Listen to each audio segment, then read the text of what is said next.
Hello. Say hello. Hello. So we're live on our personal camera. A few different shots from us.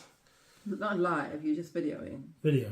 Exactly. Sean bites. Sean bites. See it's live? I mean video. Okay, let's go. Now let's open this up. Oh gosh. Do you want to tell the kids not to come in? Yep. I think they get the point. 1 second, I need to yawn. Okay, we're connecting. Here he is. Yeah. Yeah. He said he didn't, but I also he has it. He's here. I'm here. Where are you? How are you? Good man. You're not seeing what I'm seeing. What do you mean? Take a look. What's it on? Hi. Hi. It's the soulmate. Hi. Nice to meet you. Good to good. meet My you. head's cut off now. No, it's just the way it looks on here. Let's make sure. You can see our full heads. I can see your full heads.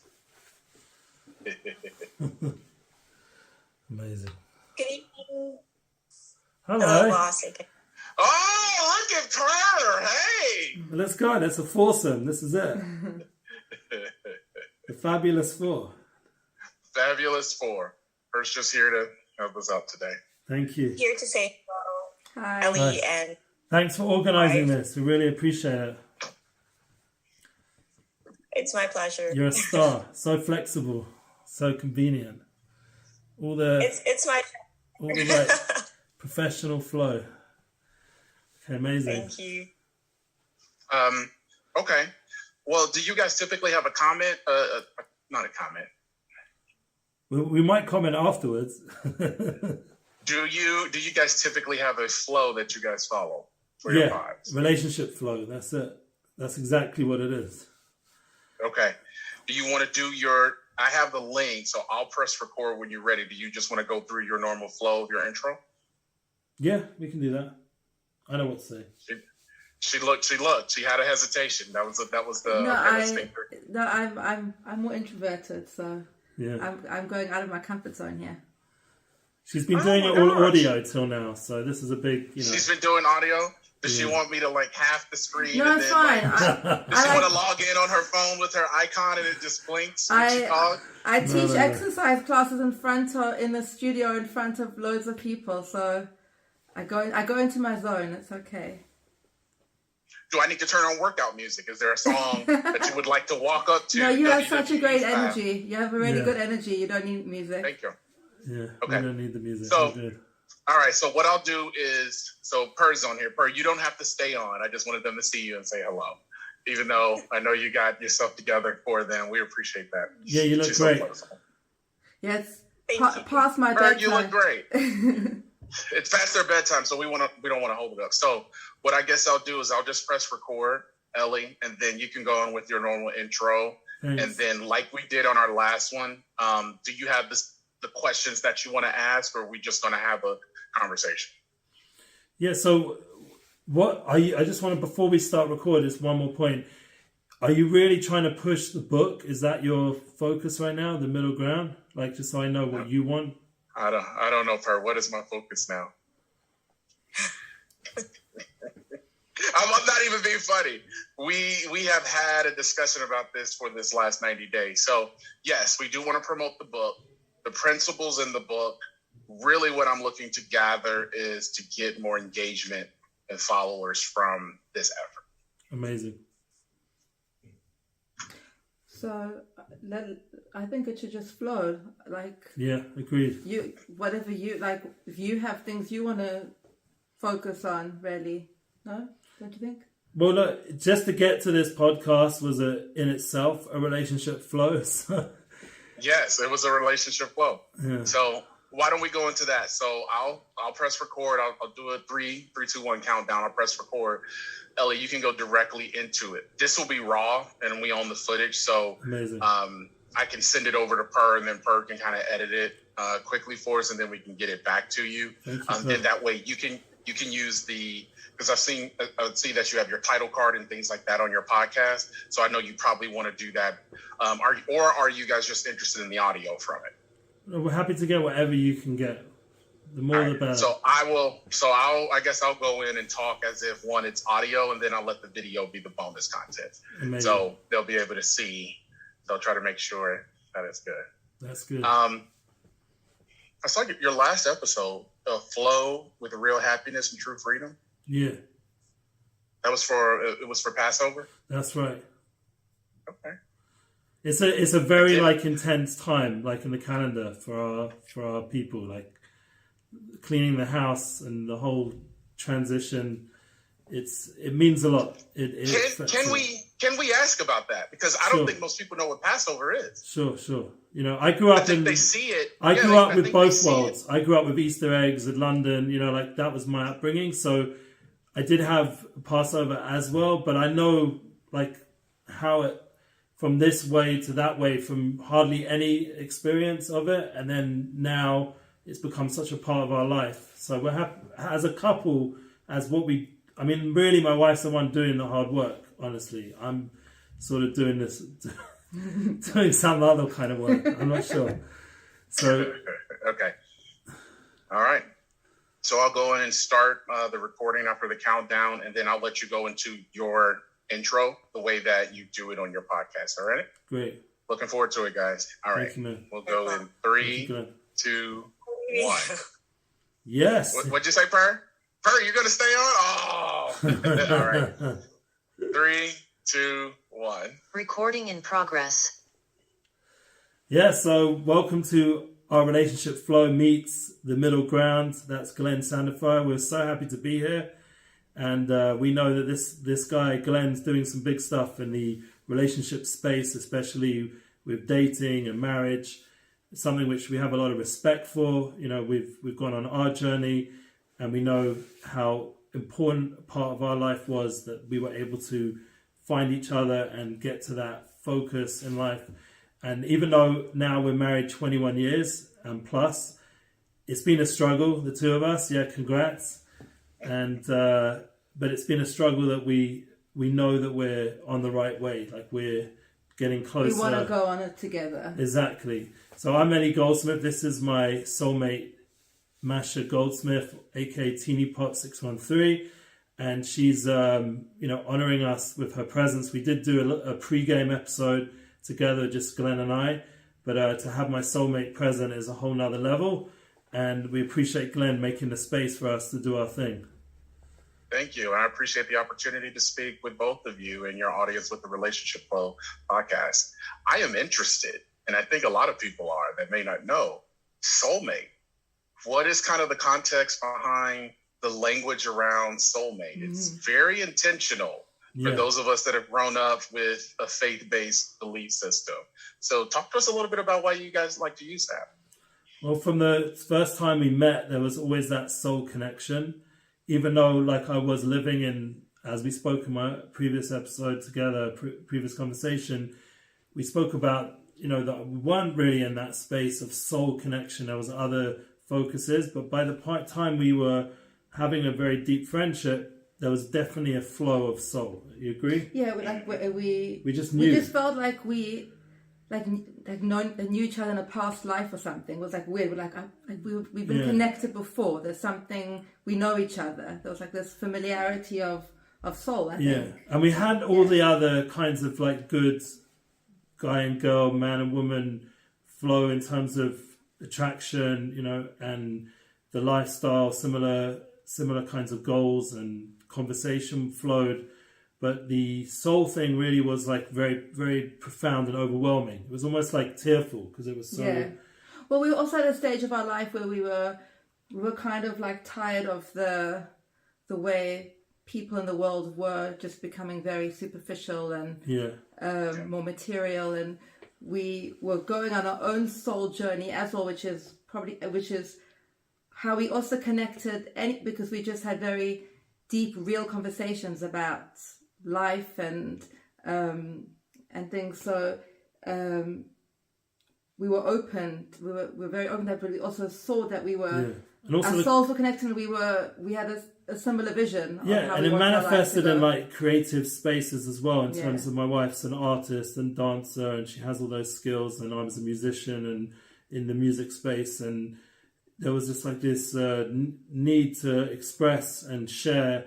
Like we shared gifts with each other that were more meaningful. Even poems and books and candles. Like, for his 18th birthday, everyone was giving him these like fancy presents, and I decorated a shoebox and I put in like a kaleidoscope and Mr. Daydream, because we just always were dreaming, and my favorite poem by Robert Frost, The Road Not Taken, and I put in a little frame, like little meaningful things that I put in this box, and I gave it to him, and I was quite nervous because an 18th is quite a big birthday, and he was getting these really nice presents, but I wanted it to be more soulful. But I do appreciate we had that physical connection as well when we met the first time running around the gym. Yeah. In fact, we met before that even. We were like going, it's called shul hopping, like it was a holy day. No, we didn't grow up religious, but we'd go to the synagogue, on the festivals, and we'd like hopped, like it was kind of more like a social scene. Yeah.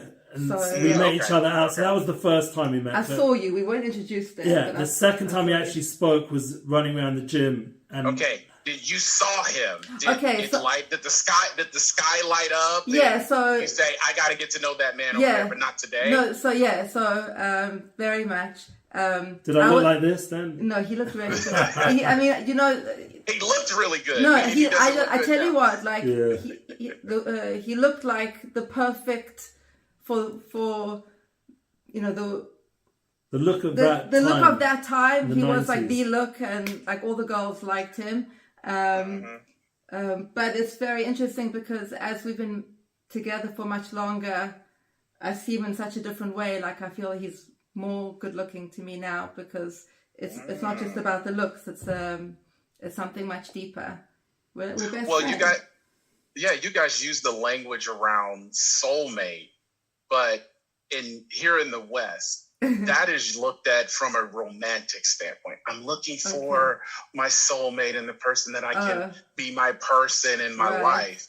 But even as you both articulated it, it is deeper than just a topical romantic infatuation. It almost sounds like the different versions of love that are talked about in spiritual readings of what you guys have. And it sounds like it didn't grow. It started that way. But what I tell Ellie, which is so important, is it started that way, but it has to be nurtured. We can't take it for granted. Like sometimes, during like more harder times in a relationship where we just, frustrated and we're like, and we feel the soul connection and that keeps us going. But I'm like, but we can't just take it for granted that we have the soul connection and that's such a strong thing, and it started that way. We have to water. One of our hard time periods where we almost felt like maybe our marriage wasn't working out, we had a spiritual mentor who saw that soul connection in us and gave us a tremendous amount of encouragement, but also gave us, and when I mean encouragement in the soul connection, like that we can get through anything with this. Basically, he said that if you were in a situation where you had to like sleep in a hut on like straw beds, you'd still want to be with each other. Yeah. And he drew like famous stories from history, mystical figures who managed to have marriages like that. And then at the same time, he gave my wife, my soulmate, a lot of practical advice of how to nurture herself so that our relationship would also be strong in all the other areas. Yeah, I think and he's still in our life doing that. Like he's still present. I think basically it was a time. It was a time of my life where I realized, in terms of when things were a little bit rocky, was I needed to learn that you have to have a relationship with yourself, and you have to love yourself, and you have to have. And I've always been very self-aware, but You neglected yourself a little bit. Through a lot of, you know, being a hard, mummy and also, hard. You know, we have 6 children, just so anyone out there should know, and they were quite 6.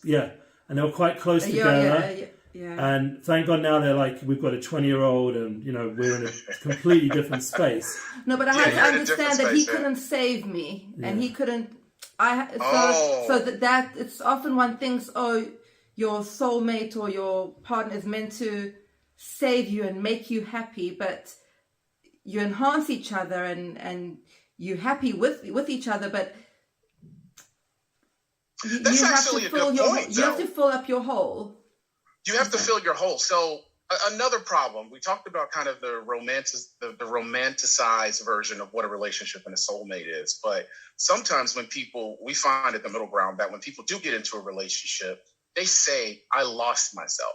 But you guys are saying you guys have been very intentional from a relationship standpoint to be able to have the space to invest and know who I am and grow and develop.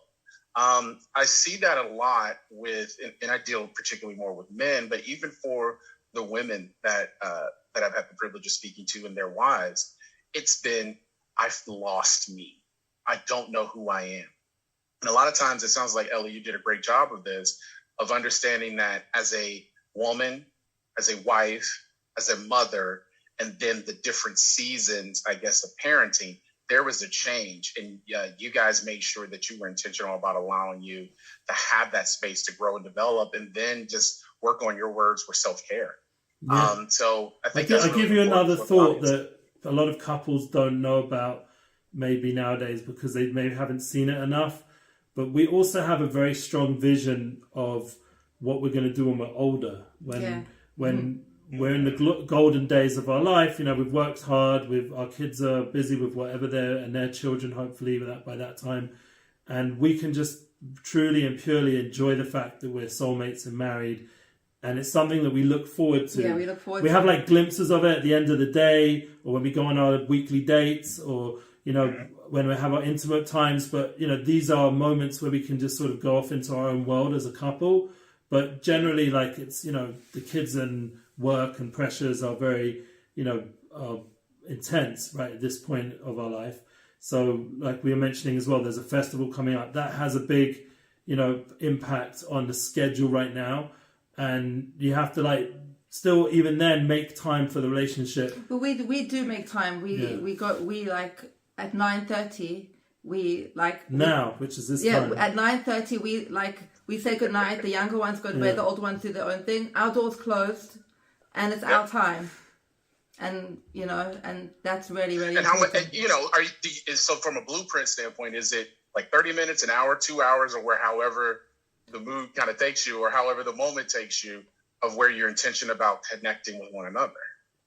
I don't understand. At night when we go to our room. Yeah, at night, so everyone's down. So being intentional about kind of the framework you have it, but. Do you guys put time limits or things on it? There's no time. I often fall asleep. Yeah, these days. I wake up at 5:30 every morning. So so I get quite tired. But we just love just listening to music together and just like connecting, or even our intimate life is very important. Yeah.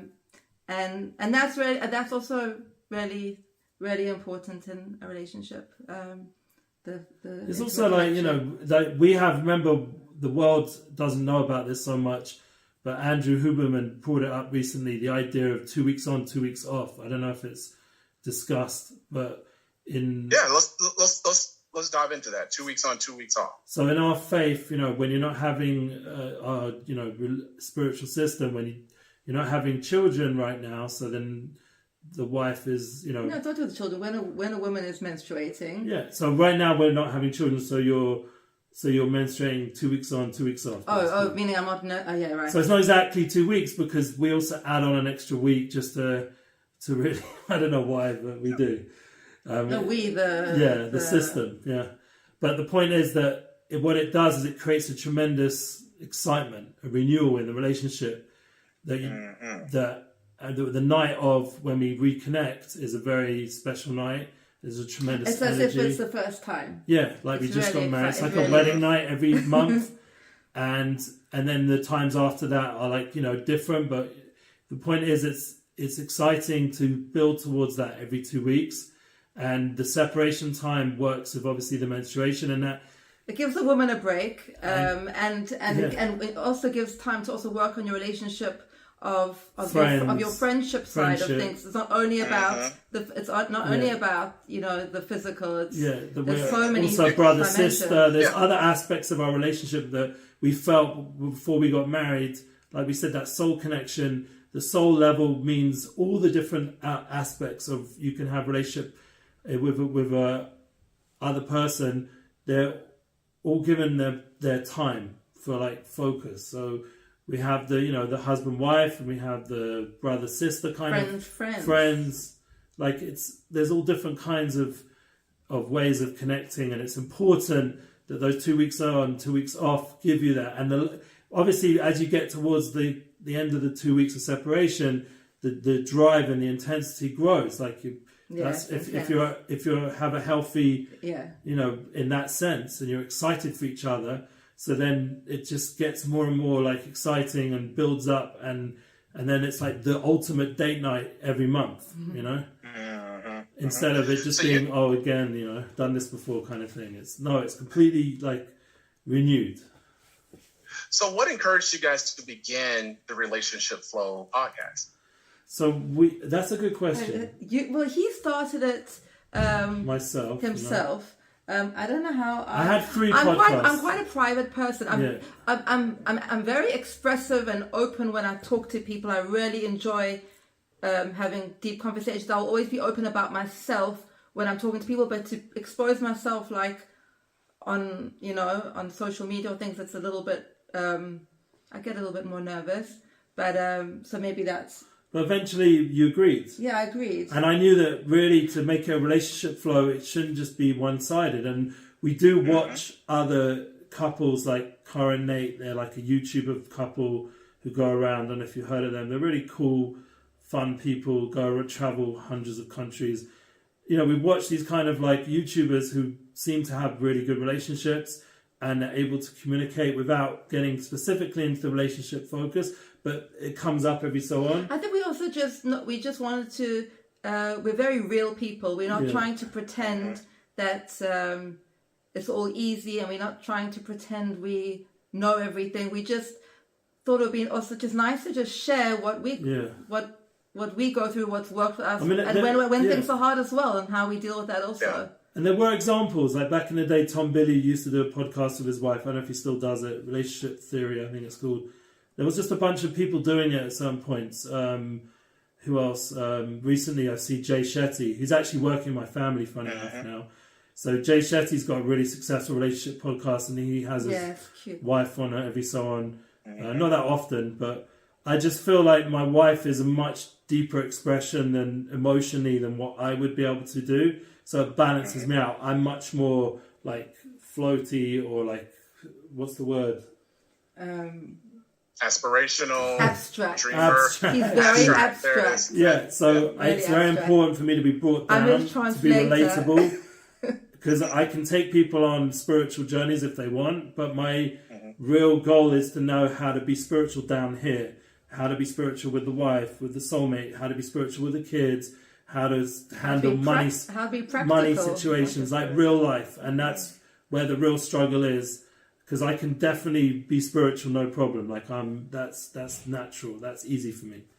This is where it's the real fight begins in the real world, in the real daily grind. And that's my wife as soulmate is helping me to spiritualize those aspects of my life by being hopefully valued and having good values and living them. And I feel like people right now are missing that focus, not because of their fault, but just because people like you and myself, we haven't yet become as big and mainstream as we need to be. And the voices out there of mainstream media generally missing that. So there's a big space right now for people like ourselves to really impact and emphasize the relationship values and how important they are. Jay Shetty's doing a pretty good job, but like I said, there's much more room for more. There's that Stefan guy just had on his podcast.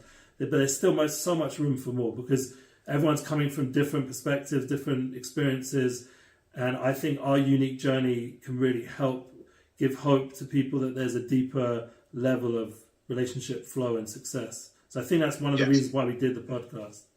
And also to show what we spoke about before of knowing who you are and having place to find out who you are, because in order to have a relationship with somebody else, you have to know who you are and what you want and what your values and aspirations are. I think that's very important.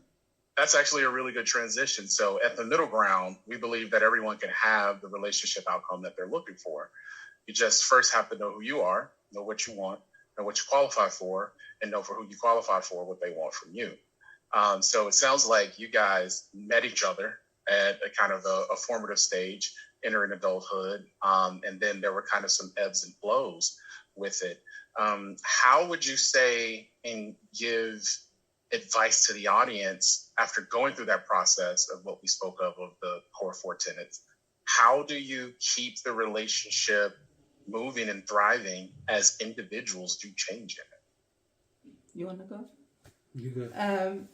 I think, well, first of all, as you said, we started straight away with that soul connection, and what I said before is the need to nurture it. And I also came into our relationship with a bit less self-confidence, and as much as I was aware of myself, but I was still finding myself. So I think it's really important in your relationship to always to keep on trying to what's the word, like take an account, like. Yeah, we always say in our podcast is to regroup. We basically we always regroup with ourselves and regroup with each other. So it's not like something that, okay, this is it, this is who I am, this is who we are, this is how we do things. It's because there's always new things happening, new things being thrown at us, new dynamics, and also we're evolving people as well. So it's just I think feel people constantly also regrouping. Exactly. I think people need to realize there's a process as well. They're way too impatient.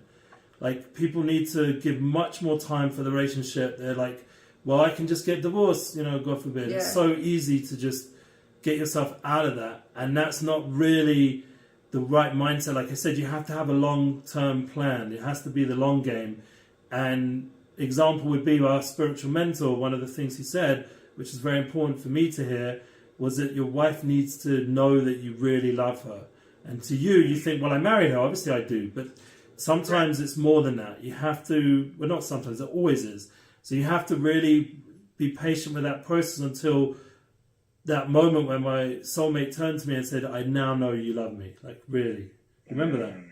And that was like years into our relationship. Years. It was and we'd had kids, and we'd done all the things that relationships do, but for her to really feel that I love her, because I'm coming from England, a bit more like cold-hearted, like business background in the music world, tough kind of mindset, and it took me a lot for our generation to sort of undo some of the lack of emotional healthiness of the previous generation, to start to becoming more emotionally attuned and more expressive of love and more empathetic and all the good things that people need to do in relationships. But it took a process. It wasn't immediate. We had to learn each other. Yeah. Just as we're learning ourselves, we also had to learn each other, and I think that's really, and also knowing we're totally different. We're also safe with each other as well. We're very safe. When we've done some crazy things to each other in terms of like not respected each other's boundaries and spaces and stuff, but we're still able to forgive and. Well, we're safe because we're able to talk about it. We talk everything out, and even with our kids, honestly, our kids. So if you ever get into very open with our kids, the next book, when you start talking about children, Glenn. Yeah. Oh God! No, but just we talk. Everything is talked out. What do you say to that? No. So the next book, kids, I will let you all do the book and the podcast first on parenting, because my wife and I are still on that parenting journey. Our kids are very young, but it's forced us to do a lot of things. I often talk about and say, for a relationship, if you can do the core 4 tenets and you're willing to do the work, as a man, you sign up for duty and responsibility, and then you have to learn to love. And that is taking all the information from the past of the woman that you're choosing. For women, they have to make a bet. You all have to make a bet and say, all right, this guy eventually is going to love me the way that I need to love, provide, protect, profess, priest in our home, and continue the legacy and move it forward. So it sounds like this is a great example, guys, for the two of you. I love this relationship, and I love the honesty and transparency that just following some basic tenets, whether they're tenets of your faith, whether they're tenets of your upbringing, can really lead to a great relationship outcome.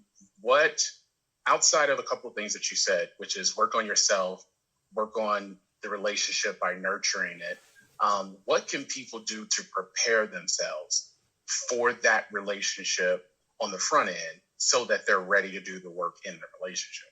Knowing what your triggers are, okay, which is really important. I think that's already put up, because so often things, your husband or your wife could say something or do something or act in a certain way that can trigger you.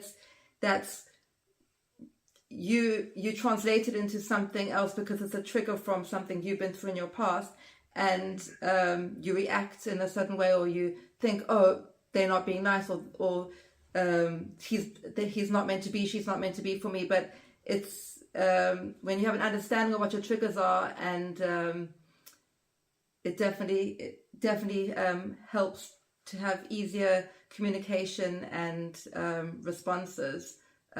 So I think it goes back to just knowing who you're, understanding. That's self-awareness. Understanding yourself, understanding your... We even though it was still quite superficial when we were teenagers, but we still, according to that time of our life, were really working hard to be more self-aware. Yeah. So we could appreciate each other. By the time we were in our early 20s, when we got married, we just knew enough about each other that there was a connection. And that self-awareness, people need to really step out of all the noise. We took a break from the world, Yeah, we did. I was running nightclubs before that and all kinds of noise, and I just said bye. I literally only had one phone number that was a lady on my phone, and it was my best friend at that time, which became my wife. So I literally just eliminated all the noise. Imagine nowadays only having one, opposite sex on your phone. And this wasn't from religion. No one was coercing me. Wasn't any rabbi or priest or anybody out there telling me to do this. I just came to this awareness. I need to turn the TV off, which would be nowadays whatever the phone is. I needed to just disconnect from all that noise and just focus in on who I am as a person. Then I could see who the other person is. So everyone just needs a bit of cleansing. Like, Jay Shetty talks about his years as a monk, monk wisdom. I mean, whatever path it is, but you've got to have just and the time. And not to communicate as well. Yeah, and then once you've done that, you should hopefully communicate, because now the noise isn't there, the distraction isn't there. So it sounds like other work on the front end, audience, is make sure you know your triggers. In our book and at the Middle Ground, we talk about the traumas. The traumas, both learned, unlearned, and unexperienced, kind of lead us to a belief system. Perfect example. We say that for the modern woman believes that education, career has to be achieved in order to get the protection and the provisions and the long-term building, because there are not enough men that are willing to be in that traditional role. So we say, if that's the case, great, find a modern man. But if you find yourself not having the relationship outcomes that you want and you're triggered, there is something here emotionally we have to work with. And we say those traumas need to be therapy. So we always recommend, if there is a true medical diagnosis that goes undiagnosed, or there is a deep trauma rooted through a loss or an incident, we always tell people to get that therapy, because working on that allows you to become the best version of yourself for your future significant other or partner in your life. So I'll do one last thing. And I got one question, because a lot of the stuff that you guys are saying is great. Can one of you or both of you kind of give what was kind of the family dynamic? Mom, dad, religious belief, location. Where we're and how coming has it? Yeah. Our parents? Our parents? Yeah. Oh, Yeah. my parents got divorced when I was 3. Not religious, traditional, but not religious. And my father moved to a different country when I was 6. So my brother and I would travel to go see him during our school holidays. That's.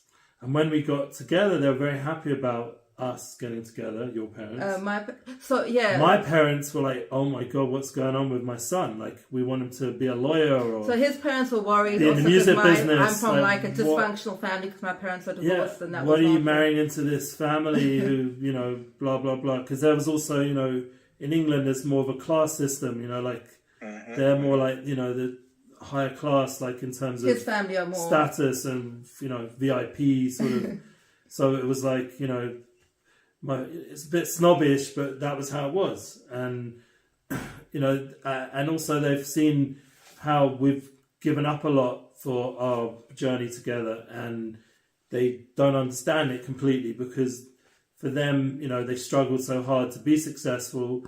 That should be the focus more than anything, whereas, I would say that our relationship is, thank God, is on a whole nother level than where we grew up. Yeah.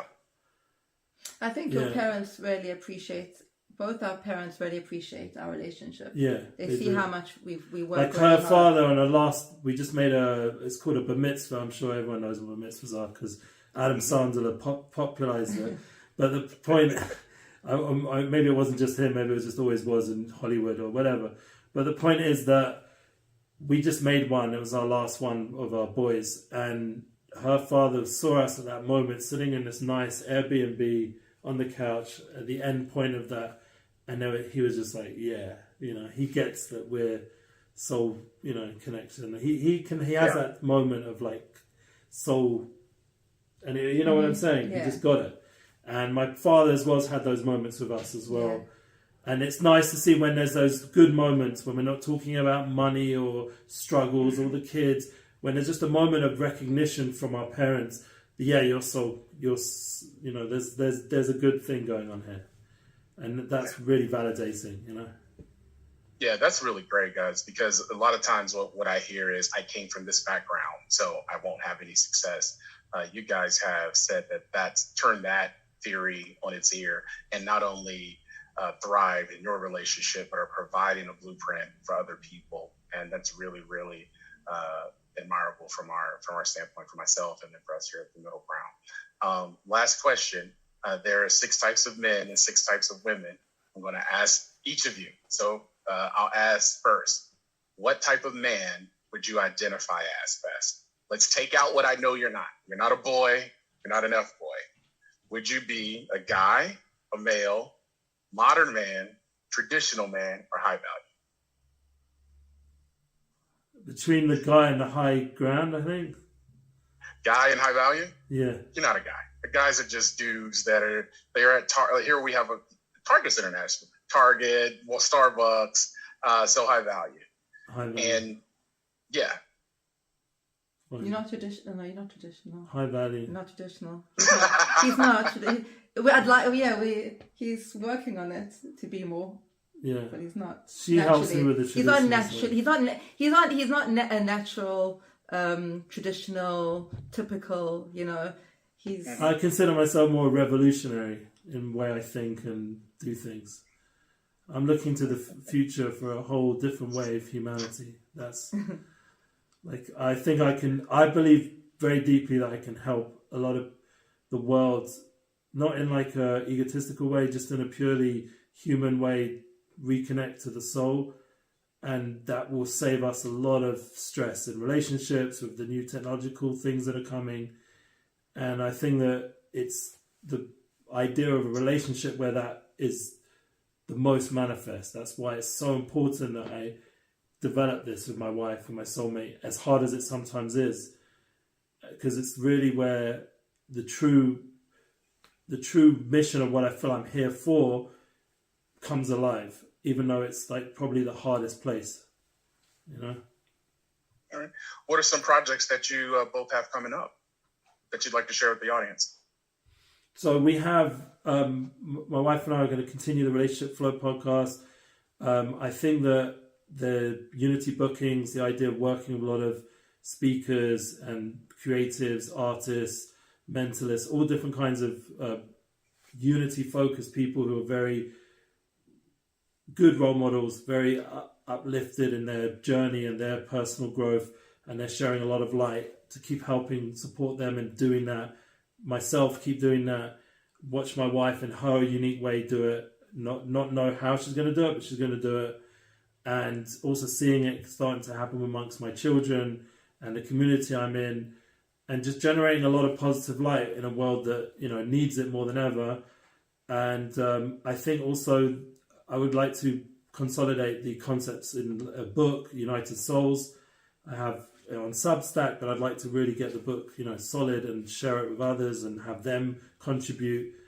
And I think that the world needs more and more content that's like this kind of conversation. You know, we really need to mainstream this kind of content because it's too much show-off stuff going on, and it's superficial nonsense, and people themselves are not happy from it. And it's sad to watch. If they just really would turn a bit more inward and do that inner work that we're trying to do, they would find much more wisdom, much more happiness, much more real content to share.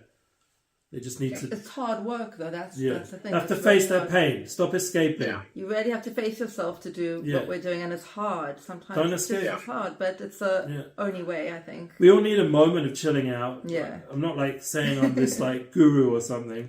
No. We all need moments to chill out. All of us. We're all human, and that's part of humanity.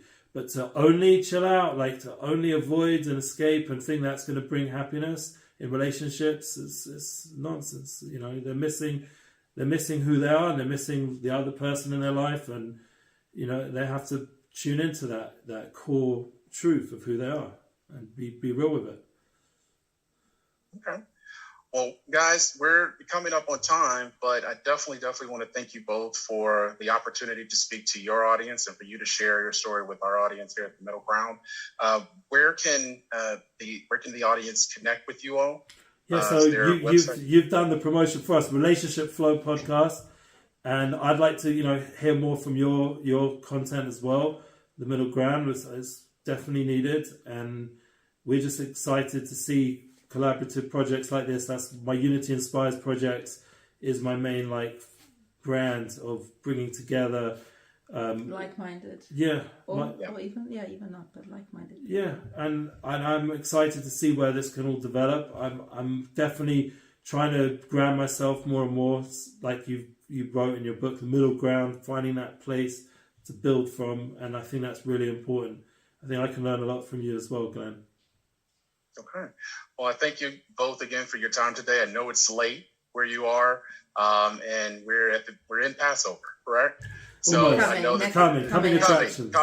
Passover is coming. So it's a whole preparation. That's right. There's Passover and there's the preparation for it. Yeah. So I understand you guys have made a big sacrifice, which is an investment in the relationship that we all have. So I thank you guys for this time. I'm going to go ahead and end it here. Make sure you guys, to get more content like this, you click or subscribe to the channel below, and we'll make sure that we tag all of the links so you can connect with the Relationship Flow podcast. I've been Glenn, and welcome to the Middle Ground. Thank you. Recording stopped. All right. I'll stop the recording so we can just chat. That was good. Very good. That was good. I appreciate it. So I will I'll make sure I get that edited. I'll give you the raw version, and then we'll get kind of like a clean edited version for you. That way you can add your title cards, add your music tracks and everything to it. Nice. But I won't. Per does a really good job for me, as well as I have a young lady named Heather who manages all my social media. Amazing. So I'm pretty sure they're going to give me some notes on some things that I'll probably have to do for this.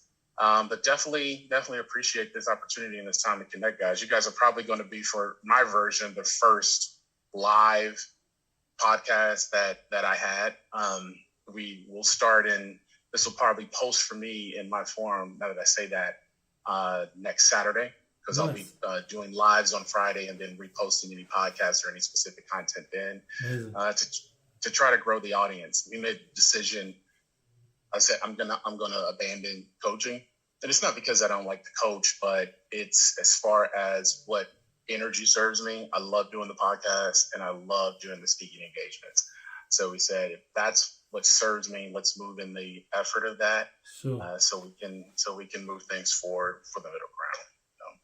Amazing, and I'm sure you'll get people wanting to meet with you, like because of all the the content you're going to do. You have a really positive energy, and thank you. You speak so clearly and you communicate, and you just have a light about you. So, and you've done the inner work, so that then it's easy to talk.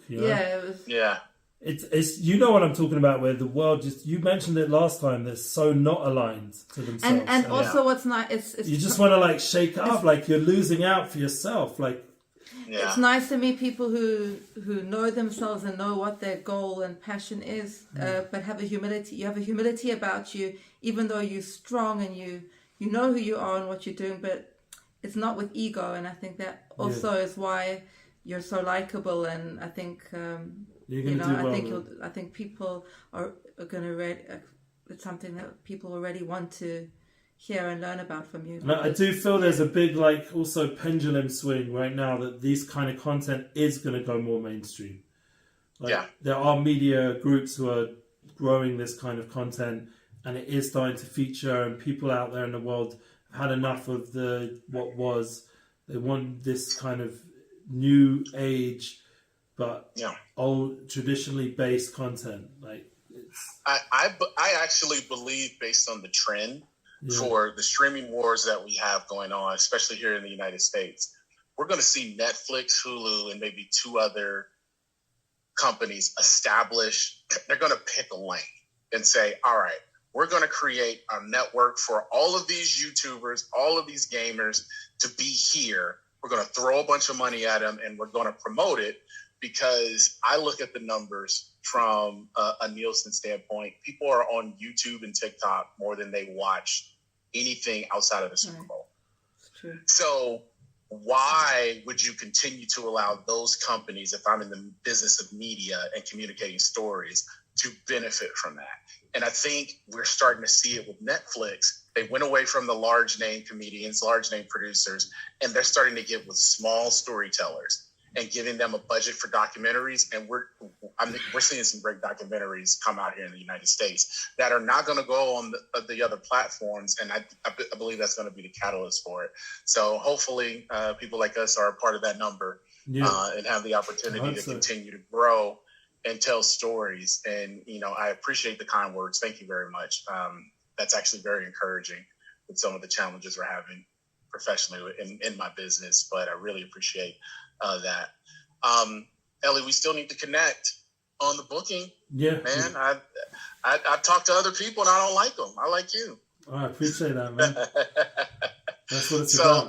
Good people. I'll do an email with you after we get this posted, and try to get back with you probably at the end of April, beginning of May, just to kind of see where that shakes out. All right. Amazing. All right. Well, I appreciate it. You guys have a great evening. If there's anything you need, nothing more than an email or phone call away. All right. Appreciate it. Thank you. Have a good day. All the love. Bye.